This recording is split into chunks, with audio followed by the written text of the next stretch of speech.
జీవితంలో ఒక జ్యోతిని వెలిగించుకోవడానికి మనం అంతర్ ప్రయాణాన్ని మొదలు పెట్టాము. బయటికి వెళ్ళాలి, ఇప్పుడు ఒక ఊరికి వెళ్ళాలి అనుకోండి, మీరు వేరే ఊరికి వెళ్ళాలి అంటే అడ్రస్ తెలియకపోతే ఏం చేస్తారు? మీరు బయట తెలిసిన వాళ్ళని, బయట ఉన్న వాళ్ళని అడుగుతాం కదా, అక్కడికి వెళ్ళాలి ఫలానా ప్లేస్ కి అంటే. సో ఇప్పుడు దేవుడు ఎక్కడున్నాడని చెప్పాడు? సాక్షాత్తు శ్రీకృష్ణ భగవానుడే ఆ భగవంతుడు నీలోనే ఉన్నాడు, అందరిలోనూ ఉన్నా నేనే అని చెప్పిండు. సో ఆయన ఎక్కడున్నాడు? బయటనా లోపలనా? మన లోపల, మన ఆత్మ. సో లోపలికి వెళ్ళాలి మనం.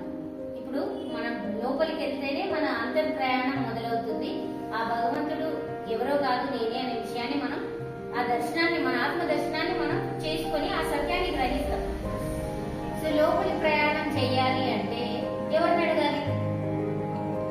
బయట ప్రయాణం చేయాలి అంటే బయట కనిపించే వాళ్ళని అడుగుతాం. మరి లోపల అంతర్ ప్రయాణం, అంతర్ముఖమై అంతర్ ప్రయాణం చేయాలి అంటే అది లోపలికి ఏముంటుంది అంటే మన శ్వాస, కదా. అందుకే పత్రిజీ గారు మన శ్వాసే మన గురువు అన్నాడు. లోపలికి దారి చూపించడానికి నీకు శ్వాస ఉపయోగపడుతుంది అని చెప్పాడు. నేను కాదు